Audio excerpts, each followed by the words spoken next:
back to the channel, and today we're going to be reading Islamic Studies Part 5, Pre-Islamic Arabia, Age of Ignorance. Makkah was a well-known city long before Islam came to Arabia. The history of Makkah dates back about 3,800 years ago, to the time of Ibrahim ﷺ, when he relocated his family in Makkah. He built the Kaaba with his son and called on people to travel there for Hajj. Over time, Makkah became a prominent center of annual pilgrimage and an important economic center in Arabia.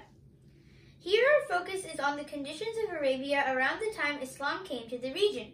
When we speak of the conditions of Arabia, we automatically focus on Makkah because it was the best known city in ancient Arabia. Everything that happened in Makkah reflects the conditions of Arabia in general. Makkah is also important because our Messenger Muhammad ﷺ was born in this city and began preaching Islam there. Therefore, when we speak of the conditions of Arabia before Islam, our attention shifts to Makkah.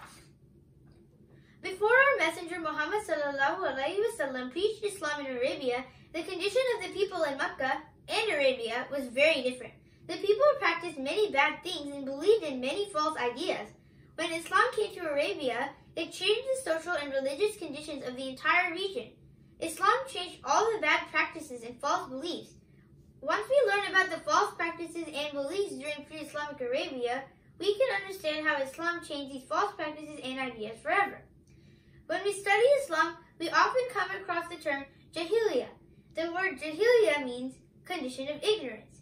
This term also means ignorance about the Islamic way of life and ignorance about divine guidance. Before the spread of Islam in Arabia, people had no knowledge of the Islamic way of life. Therefore, people were living in a condition of ignorance, or Jahiliyyah. Islam changed the lives of the people in two major ways. The first change was what people believed. The second change was the way people behaved. These changes did not happen quickly. They took time and effort. Most pre-Islamic Arabs believed in a supreme God, Allah subhanahu wa ta'ala, but they also believed in idol gods and worshipped them. Different parts of Arabia had different idols. For example, a female goddess named of Allah was the main goddess of the people of Taif, a city very close to Makkah. People in Medina worshipped another female idol named Manat. Makkah had its own idols. Some of them were known as Al-Uzza, Hubal, Isaf, and Naila. Each Arab tribe had its own idol. At one time, the Kaaba was filled with well over 300 idols, at least one from each tribe. The Arabs believed idols had the power to do certain things. They worshipped one idol for happiness, another for power, another for rainfall, another for children, and so on. Pre-Islamic Arabs believed that their gods could become angry and cause people to suffer, so they took special care of their idols. They had special ceremonies to keep the idols happy. For example, whenever they grew vegetables, crops, or fruits, they brought a share for the idols. When they slaughtered an animal, they brought some meat for the idols. Sometimes they slaughtered an animal in front of an idol to make the idol happy. They knew the idols could not eat, so they let the priests of the temple take all the food brought to the temple. Pre-Islamic Arabs believed in astrology and respected astrologers. Astrology is the false practice of predicting the future by looking at the movements of stars and planets. The movement and position of the stars have nothing to do with the future. Astrologers fool people by making them believe that whatever good or bad things that happened in their lives was due to the movement of stars in the sky. The practice of foretelling the future is also common. Many fortune tellers worship jinn or devils. Drinking wine was common during the pre-Islamic period. During the Islamic period, people continued to drink. However, Islam finally abolished the practice of drinking wine. The people in Arabia were also superstitious.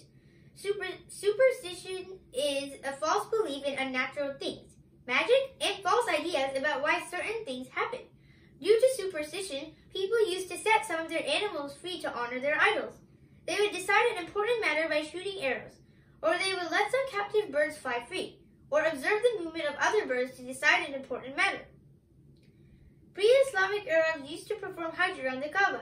Many of the practices during Hajj were wrong. Some people would go around the Kaaba naked. If the Hajj season did not fall during the right time of year, Arabs changed the date of Hajj to a time that suited them better. Arabs followed a calendar year with 12 months, but sometimes they added a month to the calendar in order to have 13 months in a year.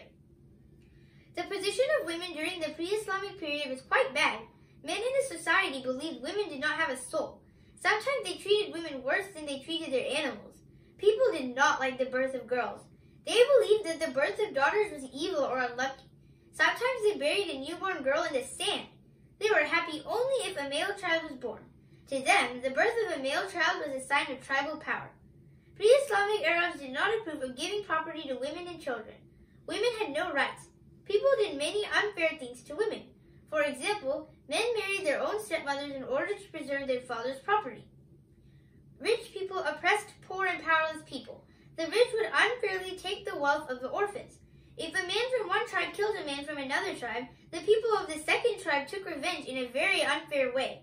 They would not take revenge against the murderer. They would take revenge against the entire tribe. They would kill all the members of his tribe. As a result, ferocious fighting among tribes continued and bloodshed was common. People would not get justice. Whoever had power was the winner. The condition of Jahiliyyah did not last forever. After the Quran was revealed, things began to change. It took 23 years to reveal the entire Quran. Within this time, society changed. People changed, and their belief system changed. As people began accepting Islam, they realized that many things they had practiced during Jahiliyyah did not make sense. Islam guided them towards the right path. Islam prohibited all of the Jahiliyyah practices. As people continued to change, they continued to see prosperity and improvement in their living standards. Arabia turned into a new nation, a new generation of people. Thanks for watching. Make sure to like and subscribe.